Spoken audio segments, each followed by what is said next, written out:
Hey everyone, and welcome back to the Rebel Mystic Podcast. It's definitely been a little while, and not only has it been a little while since I released a podcast episode, but if you follow me on social media, you probably realize that I've been pretty quiet on there too. And for good reason, we will be getting into that. But first, I just want to say something. I just want to let you know thank you. I want to thank you for sticking around. Thank you for listening. Thank you for supporting my work because it means more than you know. And today's episode, it's not a teaching episode, it's really just a conversation. I wanted to let you know where I've been because, well, life has been lifing, that's for sure. So, I want to say one thing with the my spiritual business and everything. I'm really proud of myself because I was incredibly consistent this year, I feel. I know I wasn't posting the typical content that I was last year mostly about spiritual development. I was doing more daily card pulls this year. A lot of people loved it and I love, the collective readings. And it was easy for me to produce. So that's why I was like batching content like that. I would batch all my card readings, I would schedule them. I had this routine going. But then deep down, even shortly after starting the daily card pulls, even though I was consistent with it for months, I knew that the pace was not going to be sustainable for me. And I do this a lot where I push myself to the limit. Um, so even though I know something's not sustainable, I still try to keep up with it. And I feel in my business that I wear so many different hats because not only am I, you know, doing my readings, my mediumship, the psychic readings, making my videos, my content, I'm also editing all those videos and I'm scheduling all the videos, doing all the copywriting, I'm doing all my marketing, I'm doing all my social media managing. That's like a full time job in itself. The list goes on with how much stuff goes into just running the spiritual business. But that's when I actually truly realized like I'm not just doing mediumship anymore. Like I'm actually running an entire business, but I'm doing it by myself.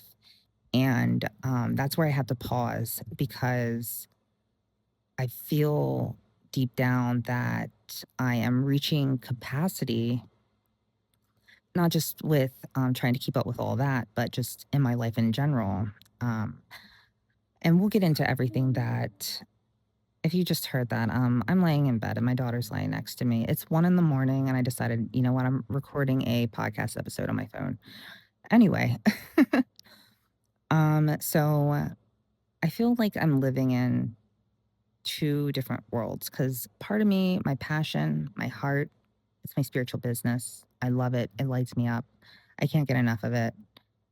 But then there's my day job and I'm a patient advocate. So if you're not sure really what that is, I advocate for people and their well-being. And right now I work remotely, but I work with people nationwide all over America.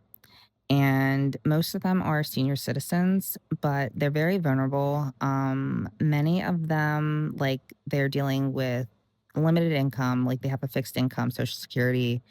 They can't afford to pay their utilities and things like that, so they get the shut off notices. And usually it's like always like there's a always a twist. There's always like a crisis to this. Like, their electric might be getting shut off and, they're on oxygen or they have a CPAP machine and they need their electric on. And so it comes into really a deadline to try to find sources to help find financing to help them pay for things. And if any of you are experiencing things like that, you can look into local churches, Salvation Army, Catholic charities, things like that. They don't always, but a lot of them sometimes they have funding to help with utilities and things. But also housing, any evictions. I help people find housing. I help them get medical equipment that they need. And ultimately, like my job is really building relationships with these people. You have to have their trust and, work with them and everything. And I know, and you'll definitely get this if you're listening and you work in the human service field or you work in a service oriented field in general where you're working with a vulnerable population. Doesn't matter if it's senior citizens or kids or whoever, but They always say don't take your work home with you, but I always think that that's such a cold, like, unempathetic thing to say because, you know, obviously you do that work because you care. And obviously, like I said, part of my job is building relationships with these people. And it's a long-term relationship. Like I will work with these people for months sometimes. Like, how can you not care? It's like I can't just shut it off. And so after I would have like a heavy day of like, there's crises. It's not like every single day there's a crisis, but it feels like there's more days than, not.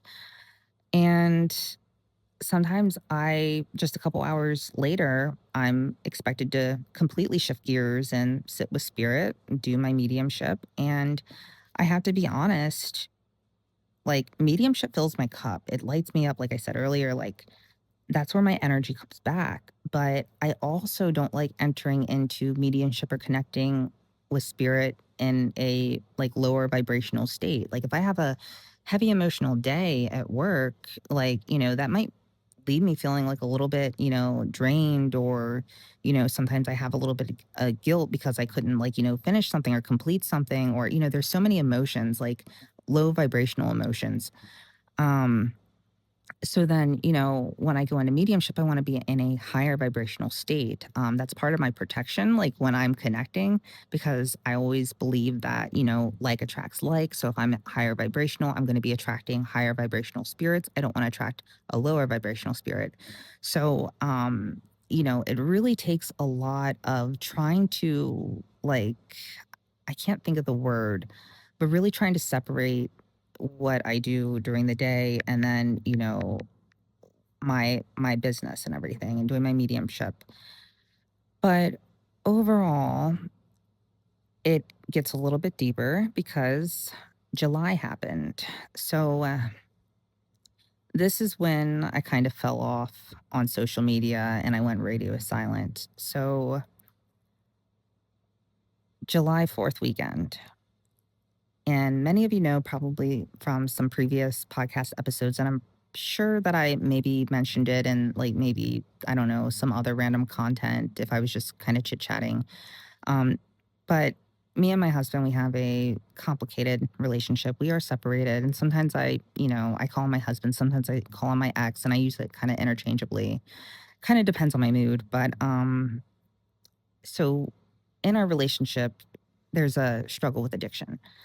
And it's definitely a tough one, and sometimes I don't know how to really handle it, but 4th of July weekend was when trauma just kind of resurfaced from previous experiences.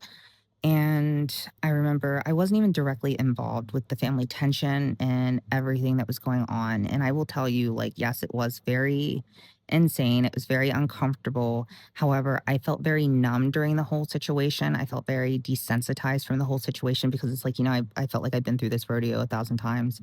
So, I'm like, what can I do? And even though I was telling myself, like, oh, this doesn't bother me anymore, I'm not affected by this anymore, I'm desensitized from this, like, are you really though? And the answer is no, I'm not. I still carry it. And after that whole incident, it was about a day later, I started getting facial numbness, and this was in the right side of my face. And it really freaked me out to the point that I convinced myself that I was having a stroke. Went into a complete anxiety attack. And when I tell you that, like, I know that a lot of people probably experience anxiety this intensely, but whenever I have an anxiety attack, like, it's debilitating that I feel so sick to my stomach, so nauseated. Like, I'm dry heaving, like, it's horrible. And it always results in me vomiting everywhere. And then I feel fine. But I was, like, debating, I'm like, "Should I go to the emergency room? Like, should I just stay here? Is this really a stroke? My dad had a stroke. Oh my gosh, what's happening?" Like, it's so many things, like, going through my head. And funny story here, but my, like, anxiety attacks and stuff, it even happens if I'm excited about something. When I did my last live video, when it was me and when I was collaborating with my medium friends, Jess, Ashley, and Deanna, and we were doing readings for people, right before we went live, my anxiety started going up. And yes, like I was excited. I could not wait to get on the live. I couldn't wait to connect. I was excited. I didn't know what was going to happen. Like, if we were going to like all flop or if it was going to go great, you know, all those things go through my mind. But moral of the story is that resulted in me vomiting right before I hopped on the live.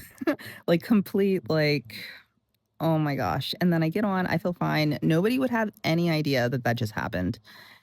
And yeah, so it's like even when I'm excited, it still happens. But the funny thing is that when I was talking to my doctor, I had a doctor appointment about the facial numbness like the day after. And I was telling her about how, I got so worked up and, they do know that I have like an anxiety disorder and everything. And I let them know about like how, I just end up vomiting everywhere. And they told me that it actually stimulates the vagus nerve. So it's like when your body gets that anxious, your brain's like, okay, like we need to calm down right now. You just vomit and it stimulates the vagus nerve and it like instantly like makes you feel relieved. I had no idea.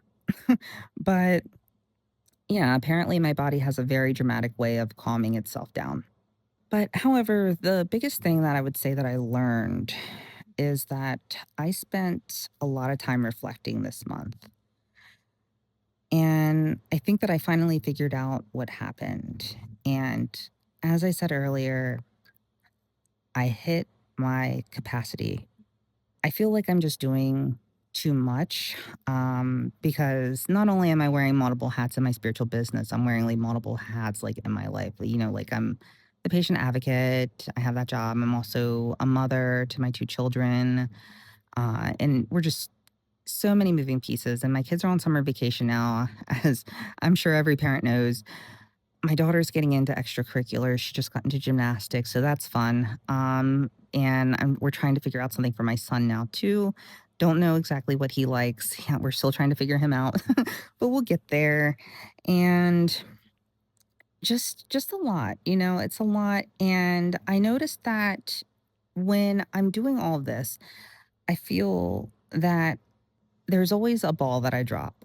Like, I'm always dropping some sort of ball when I try to keep up with all these aspects of my life, like trying to be, a good mother and be there for my kids and being a business owner and being the patient advocate and taking care of myself and being a psychic medium, like all of that.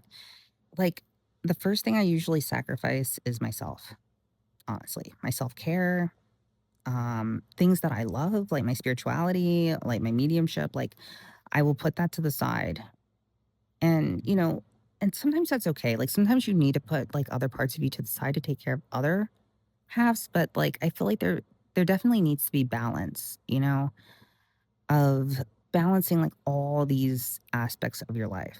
And like it kind of leads to the question of like how can you?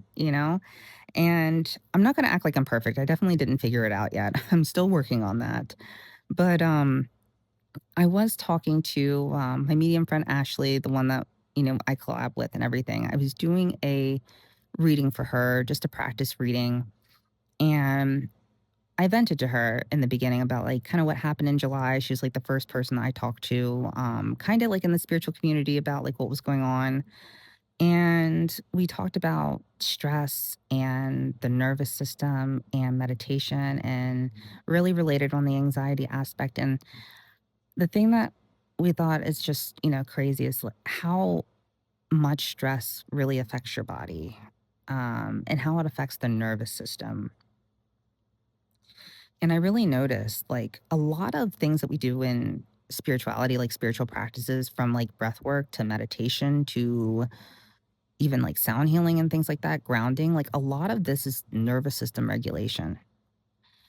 And I notice my anxiety is way worse when I stop taking care of myself spiritually.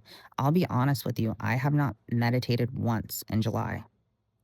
I barely did any type of spiritual work other than the reading I did with Ashley. I was kind of like just kind of dropped off. Like I knew it wasn't permanent, like, I knew I was gonna get back into it, but it was just a matter of when. And as I said earlier, like, I definitely don't have everything figured out, but I do know this: I'm simplifying, I'm reevaluating, and I'm building something sustainable. And I would love to eventually, have help in my business, an assistant, someone to help me with editing or scheduling.